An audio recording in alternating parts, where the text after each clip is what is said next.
आता है तो मनीष कश्यप के ऊपर जो एफआईआर हुआ है तो इसको जो है उनको जवाब देना चाहिए भाई कि कहाँ पारदर्शिता में कमी है, कि यहाँ क्या है। मनीष कश्यप जी ये नहीं होना चाहिए।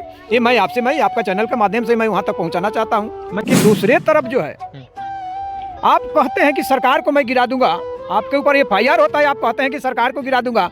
ये तो दुर्भाग्यपूर्ण है। जो है आपका बाबा साहब का देन है कि चाहे वो अंगूठा छाप हो या आपका 9th वाला हो, ये जो है कि यह सरकार चलाने का काम जो है कि IAS अफसरों का होता है। और जो है जो सचिव बनाया गया है और चाहे जो भी है प्रतिनिधि जो चुन करके गए हैं वो आपका CM बने, डिप्टी CM बने या अदर किसी को। नमस्कार दोस्तों, अभी आप देख रहे हैं BSTV न्यूज। इस वक्त हम एक दलित एक्टिविस्ट और दलितों का नेता और मसीहा कहे जाने वाले 1 से 11 गोरियाकोटी विधानसभा के जो कि दलित चिंतक हैं, इनसे हम बात करेंगे लगातार, क्योंकि बिहार में एक मनीष कश्यप उसी पत्रकार के बारे में हम बात करेंगे। और जो कि तमिलनाडु के वीडियो के प्रकरण जो कि वो तमिलनाडु के वीडियो चलाते हैं, वो अफवाह फैलता है तमिलनाडु में, जो कि हिंदी बोलने वाले खास करके यूपी बिहार झारखंड के लोगों को बेरहमी तरीके से पीटा जाता है। उसके बाद वीडियो वायरल होता है, उस पर हम जानने का प्रयास करेंगे। जो कि मनीष कश्यप के ऊपर लगातार एफआईआर पे एफआईआर होते जा रहा है। मेरे चैनल में स्वागत है सर आपका। आपको भी BSTV को भी आपको बहुत बहुत धन्यवाद, और आपको भी और हमारे सम्मानित जनता को भी और हमारे संतों गुरुओं को भी नमन। सर आप तो दलित एक्टिविस्ट हैं, उसके बाद बिहार के हर एक सुर्खियों में जो भी होता है मैटर उस पर आप बने रहते हैं। क्या एक सच चैनल चलाने वाले मनीष कश्यप के ऊपर लगातार एफआईआर होते जा रहा है? देखिए, ये जो है आपका तमिलनाडु का जो है आपका वहाँ का वीडियो पूरे देश में वायरल हो रहा है। और एक मनीष कश्यप जो है आपका जो चैनल के माध्यम से जो वीडियो चलता है तो कहीं ना कहीं अगर कहीं सत्य आता है तो कहीं ना कहीं अफवाह भी मिल रहा है कि इस तरह से अगर मनीष कश्यप जी अगर वो दिखाते हैं तो अगर पारदर्शिता सामने लाते हैं, अगर सच्चाई में घटना हुआ है तो ये तो है कि बिहार के माननीय मुख्यमंत्री सभी लोग को ये सोचने पर मजबूर करता है। लेकिन दूसरे तरफ जो है आप कहते हैं कि सरकार को मैं गिरा दूंगा, आपके ऊपर एफआईआर होता है, आप कहते हैं कि सरकार को गिरा दूंगा। ये तो दुर्भाग्यपूर्ण है। ये तो पत्रकारिता का आपका जो है कि चैनल को ये तो सही आप संदेश जनता के बीच में नहीं दे रहे हैं। ये तो बहुत निंदनीय बात है। अगर आप सरकार को गिराने की बात करते हैं तो कहीं ना कहीं आपके अंदर लगता है कि आप हैं क्या भाई, क्या है आप संसद में हैं, संसद बने हैं, आकि आप क्रिमिनल हैं, आकि विदेशी आपके साथ शक्ति प्राप्त है, तो आप ऐसा हैं क्या कि सरकार गिराने में आप तुले हुए हैं? मुझे चिंता हुई। मनीष कश्यप के ऊपर लगातार एफआईआर होते गया, क्योंकि और सारे टीवी चैनल में भी न्यूज चला, लेकिन मनीष कश्यप को टारगेट किया जा रहा है, इसलिए मनीष कश्यप बौखला कर आए और तेजस्वी के ऊपर बरसने लगे। देखिए, ये तो सरासर गलत है, उनको बौखलाना नहीं चाहिए। अगर आप यूट्यूबर हैं तो यूट्यूबर जैसा, अगर आप जो है चैनल जो चलाते हैं वो ढंग से चलाइए, जनता के ऊपर लाइए। ये सरकार के ऊपर आपके कहाँ से आ गया? लगता है कि कहीं ना कहीं आप RSS से मिले हुए तो नहीं है, भाजपा वाले से तो मिले तो नहीं है।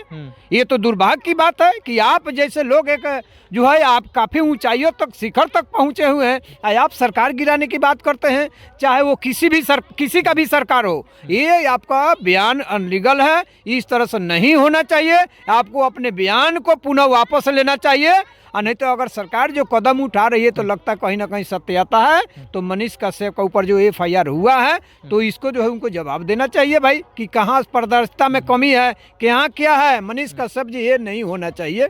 ये मैं आपका चैनल के माध्यम से मैं वहाँ तक पहुँचाना चाहता हूँ। मनीष कश्यप कहते हैं कि तेजस्वी जी और बिहार के उप मुख्यमंत्री तेजस्वी यादव जी और हमको एक साथ किसी टीवी चैनल पर बैठा दिया जाए, डिस्कस कराया जाए, मैं उनसे बेटर अच्छा शब्दों में जवाब देने का काम करूंगा। देखिए, ये तो मनीष कश्यप जी का ये तो ठीक है, आपको सरकार इनवाइट करेगी तब तो आप आएंगे।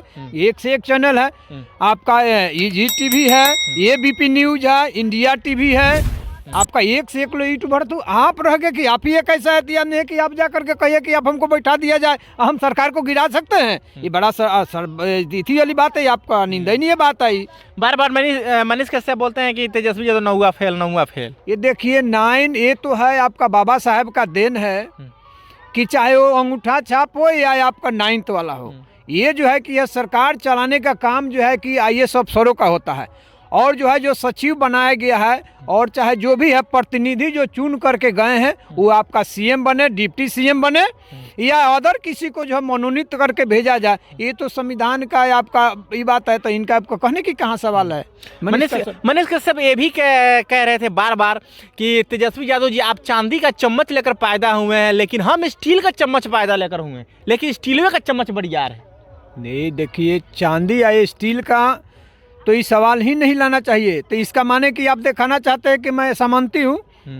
सामंती कहीं ना कहीं सामंती विचारधारा के हैं, तो मनीष कश्यप का इस तरह से भाषा का प्रयोग नहीं, उनके ऊपर और 10 को FIR होना चाहिए। ऐसा शब्द का इस्तेमाल उनको नहीं करना चाहिए, क्योंकि आपका जो है कि इस तरह की आपका सरकार को खुला चैलेंज देते हैं। सरकार एक होता है कि पूरे दायित्व मिला है, चाहे वो प्रदेश के हो चाहे देश में। तो अगर जिस तरह से आप चैलेंज करेंगे तो कहीं ना कहीं आपका जो है देशद्रोही में आप आते हैं। इस तरह से देशद्रोही का होना मुकदमा अगर होता है तो वो कोई कम नहीं है। लगता है कि कहीं RSS वाले इनके साथ में गोद में बैठा करके यह धमकी खुलेआम दे रहा है, ये तो सरासर गलत बात है। और आइए हम एक लास्ट सवाल करेंगे, क्या मनीष कश्यप के ऊपर FIR पे FIR किया जा रहा है, उसके बाद उनके नकली ट्विटर ID बनाकर डुप्लीकेट फ्रॉड बनाकर, वो भी 2 दिन पहले बताया गया था कि हम गिरफ्तार हो गए, अरेस्टिंग हो गए। क्या मनीष कश्यप के ऊपर जितने भी धाराएं लग रहे हैं क्या जायज़ है या नहीं, क्या कहिएगा इस पे? देखिए, ये जो है ये जो भी धाराएं लग रहा है, ये तो अब रह के ये तो जांच का विषय है। एक बार जांच होता है तो ये जांच का विषय करके अगर जो उचित लगता है सरकार को कार्रवाई होनी चाहिए, अगर नहीं लगता है तो उनको निर्दोष साबित करना चाहिए। अगर जहाँ तक सवाल है कि कहते हैं कि आपका तेजस्वी यादव जी को जो है कि आपका डिप्टी CM है, तो डिप्टी CM जो है, तो हमारा कहना है कि ना उनके अंदर आपका गृह विभाग है, ना पुलिस प्रशासन है। आप एक डिप्टी CM का अंतर्गत तो है आपका माननीय नीतीश कुमार जी हैं, तो ये कहाँ से सवाल आ गया आपका तेजस्वी यादव जी को? ये कहेंगे ऐसी बात है।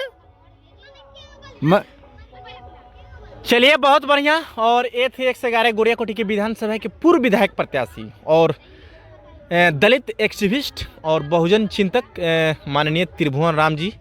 और कैसा लगा इनका ओपिनियन, जो कि इनका विचार विमर्श, आप लोग कमेंट सेक्शन में जरूर बताइए। आप देख रहे थे BSTV न्यूज़, तब तक के लिए थैंक यू।